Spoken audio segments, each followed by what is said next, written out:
اعوذ باللہ من الشیطان الرجیم بسم اللہ الرحمن الرحیم۔ معزز ناظرین، ہم آپ کو انیلسز یوٹیوب چینل پر خوش آمدید کہتے ہیں۔ پچھلی ویڈیو میں ہم نے یہ سمجھنے کی کوشش کی کہ جدید دنیا سے ہم آہنگ ہونے کے علاوہ مسلمانوں کے پاس کون سی راہ ہے، اور اس راہ کو ہم نے چند جملوں میں یوں سمویا کہ جدید دنیا سے ہم آہنگ ہونے کے علاوہ مسلمانوں کے پاس یہ راہ ہے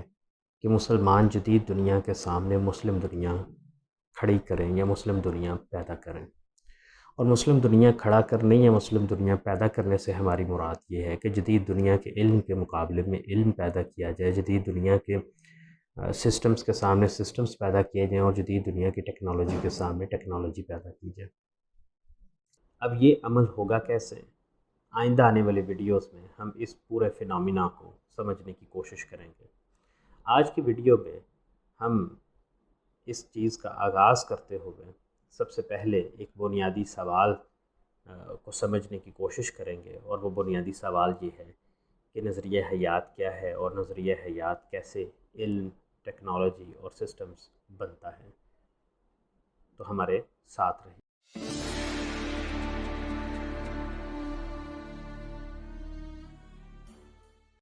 نظریہ حیات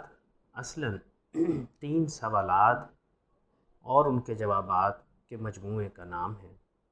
وہ 3 سوالات کیا ہیں؟ ان میں پہلا سوال یہ ہے کہ یہ کائنات کس نے بنائی، انسانی زندگی کا مقصد کیا ہے، اور مرنے کے بعد کیا ہوگا۔ ان 3 سوالات کے جوابات کی بنیاد پر ہم ایک تہذیب کو کسی دوسری تہذیب سے منفرد یا مختلف یا اس میں فرق کرنے کے قابل ہو جاتے ہیں۔ سر دست ہم مسلم سویلائزیشن اور ویسٹرن سویلائزیشن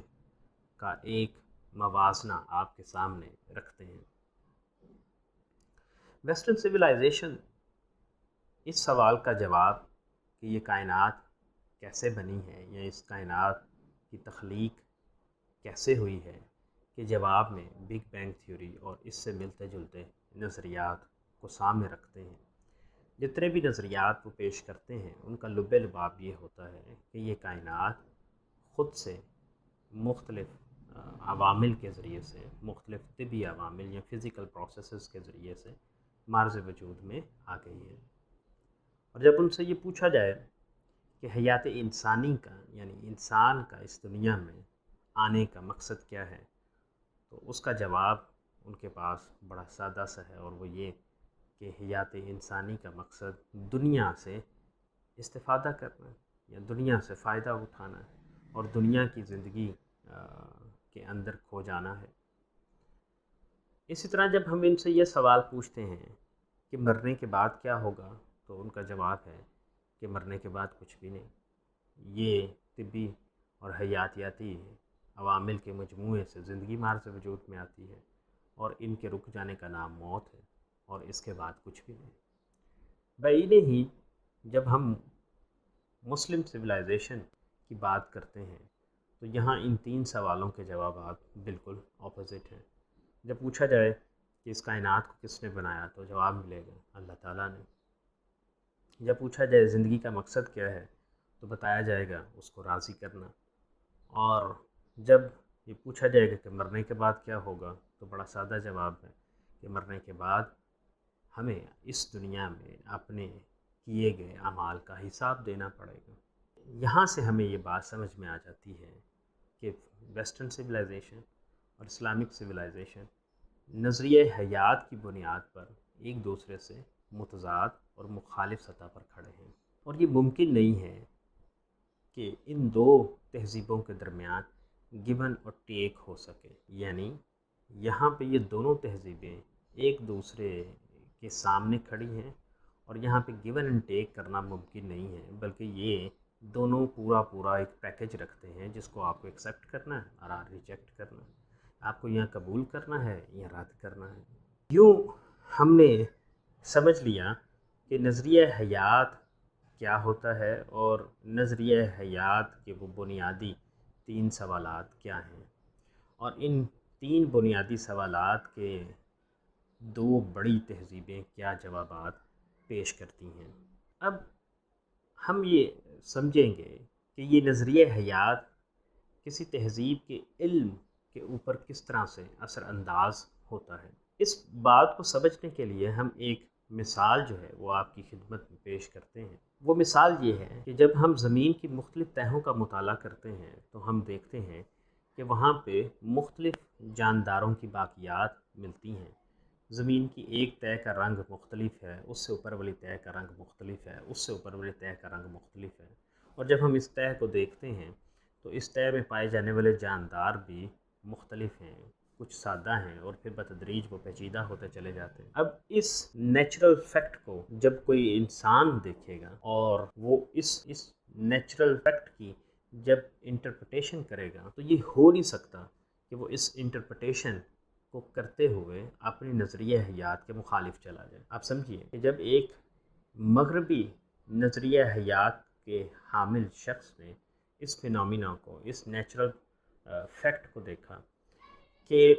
مٹی کی مختلف تہوں میں مختلف قسم کے جاندار ہیں، اور ہر مٹی کی تہہ جو ہے وہ اپنے سے اوپر والی مٹی کی تہہ سے رنگ میں مختلف ہے اور پائے جانے والے جانداروں کی بنیاد پر مختلف ہے، اور یہ بھی دیکھا گیا کہ نچلی تہوں میں سادہ جاندار تھے، اوپری تہوں میں بتدریج جاندار جو ہیں وہ پیچیدہ ہوتے چلے جا رہے ہیں۔ اس قدرتی عمل کو دیکھ کر یا اس نیچرل فیکٹ کو دیکھ کر مغربی نظریہ حیات کا حامل شخص یہ نتیجہ اخذ کرے گا کہ ایک جاندار دوسرے جاندار سے وقت گزرنے کے ساتھ ساتھ مارز وجود میں آ گیا۔ ایسا وہ کیوں کرے گا؟ ایسا وہ اس لیے کرے گا کہ اس کا جو نظریہ ہے کہ یہ کائنات کیسے مارز وجود میں آئی ہے، وہ یہ ہے کہ یہ کائنات چند طبی اور کیمیائی پروسیسز کے ذریعے سے مارز وجود میں آئی ہے۔ تو یہ ہو نہیں سکتا کہ وہ کسی بھی حقیقت کی انٹرپریٹیشن اس کے خلاف کر دیں۔ اگر وہ اس کے خلاف کر دے گا تو اس کا تو نظریہ حیات جو ہے وہ کولیپس کر جائے گا۔ لیکن آپ دیکھیے کہ اس فیکٹ کو جب کوئی مسلم نظریہ حیات کا حامل شخص دیکھے گا، وہ اس کی انٹرپریٹیشن یوں کرے گا کہ وقت گزرنے کے ساتھ ساتھ ہر وقت کے دورانیہ میں اللہ تعالیٰ نے خاص مخلوق کو پیدا کیا جو کہ خاص ماحولیاتی عوامل کے زیر اثر پھلتی پھولتی رہی، اور جب وہ ماحولیاتی عناصر اس کو میسر نہ آئے تو وہ ختم ہو گئی، اور ایک نیا ماحول کے تحت اللہ نے نئی اسپیشیز کو، نئی جانداروں کی اقسام کو پیدا کر دی۔ اب آپ دیکھیے کہ ایک ہی جو فیکٹ ہے، جو نیچرل فیکٹ ہے ایک ہی، اس کی 2 انٹرپریٹیشنز آ رہی ہیں، اور یہ دونوں انٹرپریٹیشنز جو ہیں یہ 2 مختلف نظریہ حیات کے حامل اذہان سے مارز وجود میں آ رہی ہیں، اور دونوں کو آپ نے دیکھا کہ دونوں نے اپنے نظریہ حیات سے مخالف انٹرپریٹیشن نہیں کی۔ اس ساری بحث سے جو ہم نتیجہ اخذ کریں گے وہ یہ کریں گے کہ لازماً علم کی پیدائش میں، علم کی پروڈکشن میں نظریہ حیات بنیادی عنصر کے طور پر کار فرما رہتا ہے۔ یعنی یہ ممکن نہیں ہے کہ کوئی بھی شخص اپنے نظریہ حیات سے ہٹ کر علم پیدا کر پائے۔ جب علم جو ہے وہ نظریہ حیات کے تابع پیدا ہوا تو اسی علم کو جب آپ استعمال میں لے کے آئیں گے تو اس سے ٹیکنالوجی بنے گی۔ تو یہ ممکن نہیں ہے کہ علم جس نظریہ حیات پہ مبنی تھا وہی نظریہ حیات اس ٹیکنالوجی میں سرایت نہ کر جائے۔ یقیناً وہ نظریہ حیات اس ٹیکنالوجی میں سرایت کر جائے گا، اور ایسا ہی شخص جب کوئی نظام یا کوئی سسٹم بنائے گا تو وہ نظام اور سسٹم جو ہے اس کے اندر بھی اس کا یہ نظریہ حیات کار فرما ہوگا۔ اب ہم سہولت میں ہیں کہ ہم یہ بات کہہ سکیں، مغرب نے جب علوم بنائے یا مغرب نے جب ٹیکنالوجی بنائی یا مغرب نے جب سسٹمز بنائے تو ان سب کے اندر مغرب کا نظریہ حیات کار فرما ہے، اور یہ نظریہ حیات خالق کے انکار پر مبنی ہے، اور ہم یہ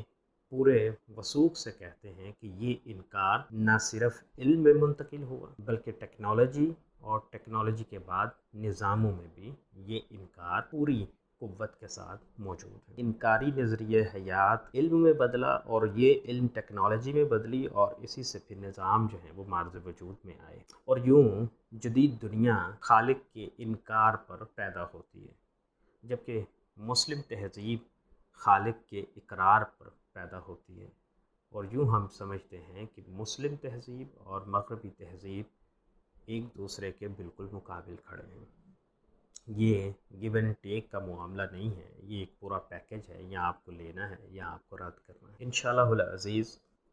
ہم اپنی اس گفتگو کو آئندہ دنوں میں مزید آگے بڑھائیں گے